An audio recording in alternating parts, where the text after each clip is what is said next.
కేంద్రంపై మంత్రి తుమ్మల నాగేశ్వరరావు ఫైర్ అయ్యారు. తెలంగాణపై కేంద్రం సవతి తల్లి ప్రేమ చూపిస్తోందని మండిపడ్డారు. బడ్జెట్లో రాష్ట్రానికి మొండిచేయ చూపించారని ఆరోపిస్తూ మోడీ దిష్టిబొమ్మతో కాంగ్రెస్ పార్టీ కార్యాలయం నుంచి జెడ్పీ సెంటర్ వరకు శవయాత్ర నిర్వహించారు. మోడీ దిష్టిబొమ్మను దహనం చేశారు. తాము కట్టిన పన్నులతో బీజేపీ పాలిత రాష్ట్రాలకు నిధులు కేటాయించటం ఏంటని ప్రశ్నించారు మంత్రి తుమ్మల.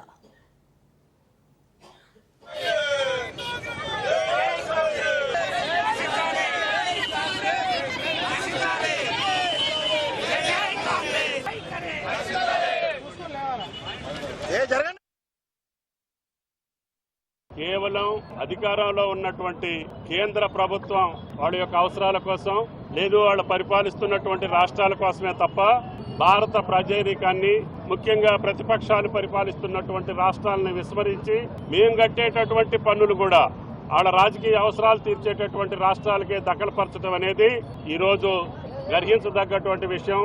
అందుకని ఈనాడు తెలంగాణ ప్రజల యావత్తు కూడా ఏకకంఠంతో కేంద్ర ప్రభుత్వాన్ని మోడీ గారిని డిమాండ్ చేస్తా ఉన్నాం. తెలంగాణ యావత్తు ఈ రోజు అన్ని నియోజకవర్గాల్లో అన్ని జిల్లా కేంద్రాల్లో ధర్నా కార్యక్రమం చేసి కేంద్రం యొక్క కళ్లు తెరిపించడం కోసం కాంగ్రెస్ పార్టీ కార్యకర్తలు ప్రజానీకం మొత్తం కూడా ఈ రోజు రహదారుల మీదకి వచ్చి ఈ యొక్క రాజ్యాంగ నిర్మాత అయినటువంటి అంబేద్కర్ గారి ద్వారా ఆ విజ్ఞాపన పత్రాన్ని మీకు అందించాలని చెప్పి అంబేద్కర్ గారికి విజ్ఞాపన పత్రాలు ఇవ్వటానికి ఈరోజు పార్టీలో ఉన్నటువంటి అందరం ఇతర పార్టీల పెద్దలందరూ కూడా వచ్చారు. మోడీ గారికి కేంద్ర ప్రభుత్వంలో ఉన్నటువంటి పెద్దలందరికీ ముఖ్యంగా భారతీయ జనతా పార్టీకి తెలంగాణ పట్ల వివక్ష మీకు మంచిది కాదు, భవిష్యత్తుకు మంచిది కాదు, ఈ ప్రజాస్వామ్య పాలనకి మంచిది కాదని చెప్పి హెచ్చరిస్తూ